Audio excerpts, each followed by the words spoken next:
क्या तुमने कभी गौर किया है, कुछ लोग बिना कुछ कहे ही अपने आसपास का माहौल बदल देते हैं। वे न चिल्लाते हैं, वे न किसी से मिन्नत करते हैं, वे बस खामोश हो जाते हैं और अचानक से हवा बदल जाती है। लोग बेचैन हो जाते हैं, लोग उन्हें खोजने लगते हैं, और जो लोग हमेशा सोचते थे कि वे उन्हें बहुत अच्छी तरह से जानते हैं, अचानक समझते हैं कि दरअसल वे उनके बारे में कुछ भी नहीं जानते। सोचो, अगर तुम भी ऐसा करो तो, अगर तुम हर बात पर तुरंत प्रतिक्रिया देना बंद कर दो, अगर तुम झगड़े की जगह चुप्पी चुन लो, अगर तुम हर छोटी बात का जवाब देने के बजाय थोड़ा पीछे हट जाओ, तो क्या होगा?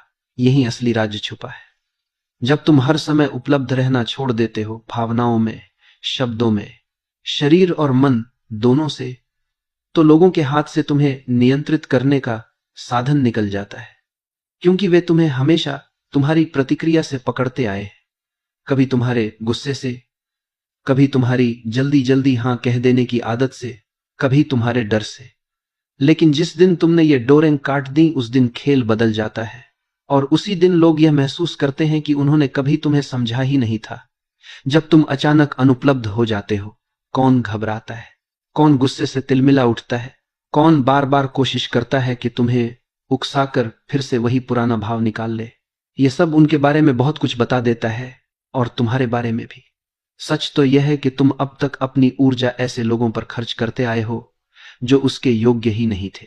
तुम हर बार हां कहकर खुद को छोटा करते गए, हर बार तुरंत जवाब देकर अपनी शक्ति दूसरों के हाथों में सौंपते गए, हर बार भावनात्मक प्रतिक्रिया देकर अपना ही खून जलाते रहे।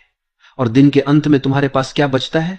थकान, चिड़चिड़ापन और एक खालीपन जिसे तुम शब्दों में नहीं कह पाते। लेकिन मैं तुम्हें बताऊं, क्योंकि तुम उन लोगों के लिए बहुत ज्यादा उपलब्ध हो जिन्हें तुम्हारी खामोशी का एक पल भी नसीब नहीं होना चाहिए था।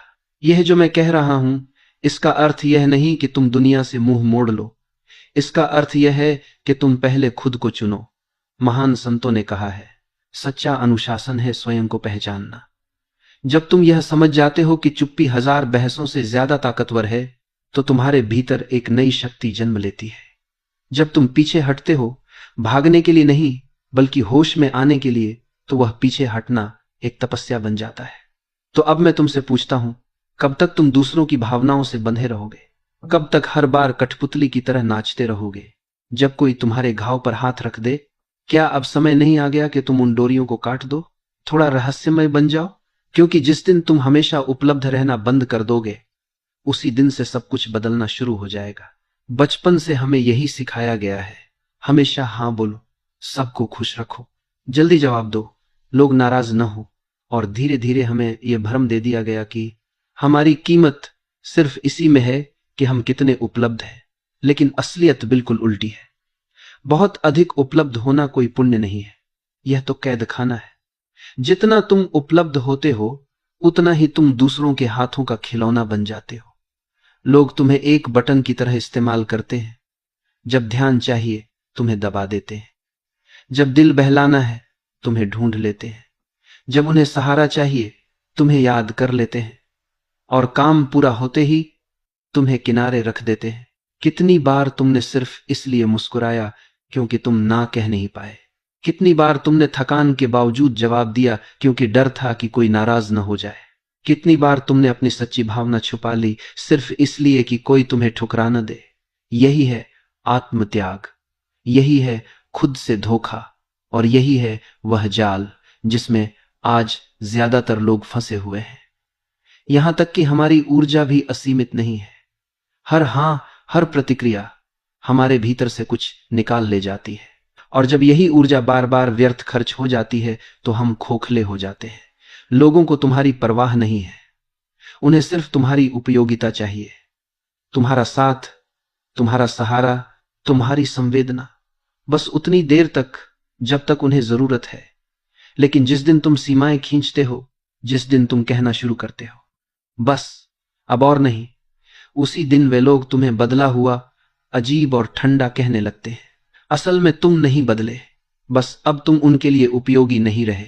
और यही है सबसे बड़ा सच, जितना तुम उपलब्ध रहोगे, उतना ही तुम्हारी कीमत गिरती जाएगी। क्योंकि जो चीज हर वक्त मिल जाए, वह रद्दी कागज बन जाती है। किसी के लिए मूल्यवान नहीं रहती।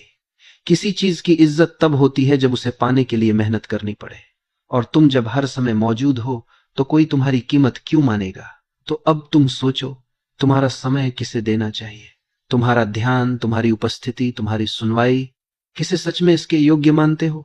और उससे भी ज्यादा जरूरी सवाल है, कौन तुम्हारी अनुपस्थिति का हकदार है?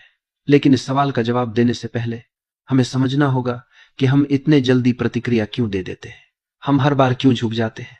हमारे भीतर यह तुरंत उत्तर देने की आदत क्यों बैठी हुई है? इसके पीछे है हमारी ऊर्जा। कार्ल युंग ने कहा था, मनुष्य का मन कोई मशीन नहीं है, यह एक ऊर्जा तंत्र है। हर विचार, हर भावना, हर प्रतिक्रिया हमारी आंतरिक ऊर्जा का एक हिस्सा खा जाती है। अब सवाल यह है, क्या तुम तय करते हो कि तुम्हारी ऊर्जा कहां खर्च हो, या फिर दुनिया तय कर लेती है?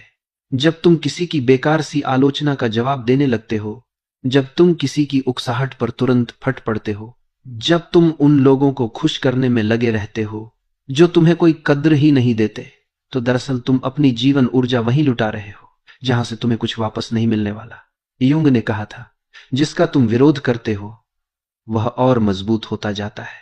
सोचो, जब भी तुम बार बार प्रतिक्रिया करते हो, तुम उसी जाल में फंसते जाते हो। यही वजह है कि बहुत से लोग हमेशा थके हारे रहते हैं। वे कमजोर नहीं होते, बस उनकी ऊर्जा गलत जगह पर बह रही होती है। और जब इंसान लगातार थका हुआ रहता है तो वह असुरक्षित हो जाता है। याद रखो, थका हुआ इंसान शेर नहीं होता, वह शिकार बन जाता है। ऐसे लोग तुरंत पहचान लिए जाते हैं जो तुम्हारी थकान, तुम्हारी बेचैनी, तुम्हारी हर बात पर प्रतिक्रिया देने की आदत का फायदा उठाते हैं। वे जानते हैं कि तुम हर बात पर जवाब दोगे। वे जानते हैं कि तुम्हें ना कहना नहीं आता। वे जानते हैं कि तुम सबका बोझ उठाते रहोगे, और इसलिए वे तुम्हारे कंधों पर अपना बोझ उठाते डाल देते हैं। लेकिन युंग ने यह भी कहा, सच्चा मन वही है जो ऊर्जा को भीतर बचा कर रख सके।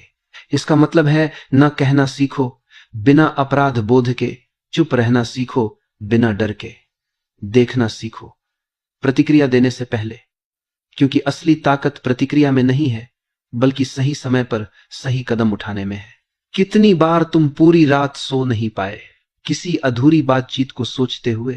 कितनी बार तुम घंटों यह सोचते रहे, मुझे क्या कहना चाहिए था, उसने ऐसा क्यों कहा, मैंने जवाब क्यों नहीं दिया? यह सब ऊर्जा का रिसाव है। तुम बीते हुए साये को जिंदा रखते हो और वही तुम्हें खींचते रहते हैं। ऊर्जा एक ढाल है, जब तुम इसे बचाते हो तो तुम्हारी उपस्थिति अपने आप सम्मान खींचती है। तुम कमरे में प्रवेश करो और बिना कुछ कहे भी लोग तुम्हारी ओर खींच जाएं। यह तभी होता है जब तुम्हारी ऊर्जा भीतर सुरक्षित हो। लेकिन अगर ऊर्जा बिखरी हुई है तो तुम नजरअंदाज कर दी जाते हो। तुम्हारी आवाज भी असर नहीं करती। तुम कमजोर और टूटे हुए लगते हो। तो जरा देखना शुरू करो, कौन सी बातें तुम्हें तुरंत उकसा देती हैं? कौन से शब्द तुम्हें अपना धैर्य खोने पर मजबूर करते हैं? कौन से हालात तुम्हें बार बार खींचकर पुराने पैटर्न में डाल देते हैं? यही तुम्हारे सबसे बड़े छेद हैं। यहीं से तुम्हारी ऊर्जा बाहर निकलती है। और अगर तुम इन बिंदुओं को पहचान लोगे तो धीरे धीरे अपनी शक्ति वापस पा लोगे। लेकिन ध्यान रहे, इसका मतलब यह नहीं कि तुम पत्थर बन जाओ। इसका मतलब है कि तुम सजग बनो, ना ठंडे ना बेमायने, बल्कि सचेत और अपने स्वामी। युंग ने यह भी बताया था कि जब इंसान अपनी ऊर्जा को सुरक्षित करना सीख जाता है तो दूसरों की परछाइयां उस पर काम नहीं करती। यानी कि जो लोग तुम्हें अपनी छवि में ढालना चाहते हैं, तुम्हें अपनी भावनाओं का आईना बनाना चाहते हैं, उनकी शक्ति टूट जाती है। और यह वही जगह है जहां खेल और गहरा हो जाता है। जो लोग हमेशा तुम्हारी दयालुता का फायदा उठाते हैं, जो लोग हमेशा तुम्हारे सहारे खड़े रहना चाहते हैं, जो लोग तुम्हारे शांत होने से डर जाते हैं, असल में वे तुम्हारी ऊर्जा से पलते हैं। जैसे कोई बेल किसी मजबूत पेड़ से लिपटकर जिंदा रहती है, और जिस दिन पेड़ झुकना बंद कर देता है उस दिन बेल सूखने लगती है। इसलिए अगली बार जब तुम किसी को ना कहो, जब तुम प्रतिक्रिया न दो, जब तुम चुप रह जाओ, तो समझ लो खेल बदल रहा है। तुम्हारी अनुपलब्धता उनके लिए संकट है, और यह संकट उन्हें अपने भीतर झांकने पर मजबूर करता है। तुम्हारी चुप रहना कोई कमजोरी नहीं है, यह तुम्हारी आत्मा की शक्ति है। लेकिन यहां से यात्रा और भी पेचीदा हो जाती है, क्योंकि जो लोग अब तक तुम्हें इस्तेमाल करते आए हैं वे अचानक बेचैन हो जाएंगे, वे तुम्हें उकसाएंगे, आलोचना करेंगे, तुम्हें अजीब कहेंगे।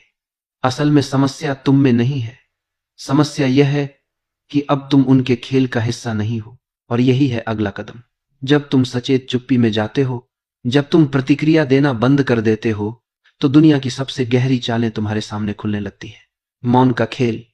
आधुनिक दुनिया शोर से भरी हुई है। हर कोई बोलना चाहता है, हर कोई तुरंत जवाब देना चाहता है, हर कोई अपनी बात साबित करना चाहता है, इवन अगर उस चक्कर में उसे अपनी शांति ही क्यों न खोनी पड़े। लेकिन शक्ति, सच्ची शक्ति, वह शब्दों के शोर में नहीं बल्कि मौन की गहराई में छिपी है। ध्यान से सुनो, यह मौन किसी कायरता का मौन नहीं है, यह जागरूक मौन है। वह मौन जो उपस्थिति को और भी गहरा बना देता है, वह मौन जो शब्दों से ज्यादा कुछ कह देता है। जब तुम प्रतिक्रिया देना बंद करते हो तो तुम देखना शुरू करते हो, और जब तुम देखना शुरू करते हो तो तुम्हें वे पैटर्न नजर आने लगते हैं जो पहले तुम्हारी आंखों से छिपे रहते थे।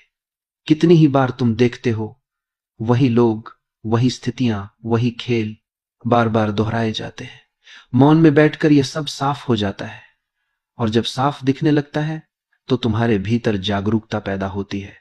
यह जागरूकता खतरनाक है उन लोगों के लिए जो तुम्हें नियंत्रित करना चाहते हैं, क्योंकि जिस दिन तुम देखना सीख जाते हो उस दिन उनका खेल बेकार हो जाता है।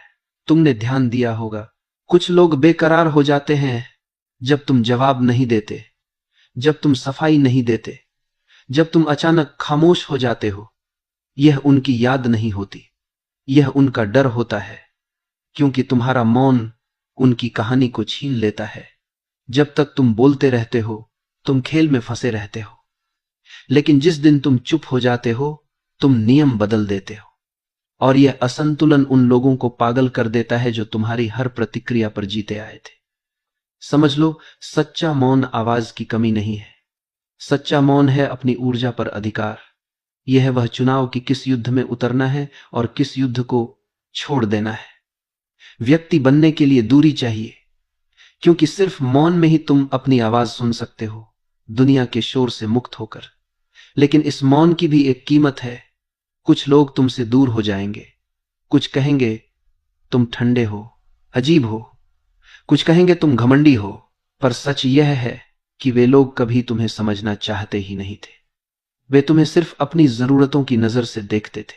और जब तुम मौन चुनते हो, जब तुम उपलब्ध नहीं रहते, तो वे तुम्हें खोने लगते हैं।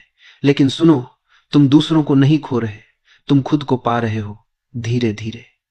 यह मौन तुम्हें भीतर से गढ़ता है, तुम्हारी थकी हुई ऊर्जा लौट आती है, तुम्हारा असली चेहरा उभरने लगता है, तुम्हारा केंद्र तुम्हारे भीतर मजबूत होने लगता है। और फिर तुम देखते हो, जिन रिश्तों में सिर्फ नाटक था वे गिरने लगते हैं, जिन जगहों में सिर्फ शोर था वहां से दूरी बनने लगती है। हां, यह दर्द भी देता है। तुम्हें लगेगा तुम अकेले हो गए हो, तुम्हें लगेगा तुम गलत हो, तुम्हें लगेगा सब बदल गया। लेकिन ध्यान रहे, यह दर्द जन्म का दर्द है। यह अकेलापन कमजोरी नहीं है, यह अकेलापन शक्ति है। जब तुम सबके लिए उपलब्ध रहना बंद करते हो, तब तुम अपने लिए उपलब्ध होने लगते हो। यही है असली पुनर्जन्म, यही है असली स्वतंत्रता। अब कोई भी तुम्हारी डोर खींचकर तुम्हें कठपुतली नहीं बना सकता। अब कोई भी तुम्हारे घाव को कुरेद कर तुम्हें नचाना नहीं जानता, क्योंकि अब तुम मौन में टिके हो, और यह मौन ही तुम्हारी सबसे बड़ी ढाल है। और अंत में याद रखो यह सत्य, जब तुम हर किसी के लिए उपलब्ध रहते हो तुम सस्ता हो जाते हो। जब तुम मौन चुनते हो तुम अनमोल हो जाते हो।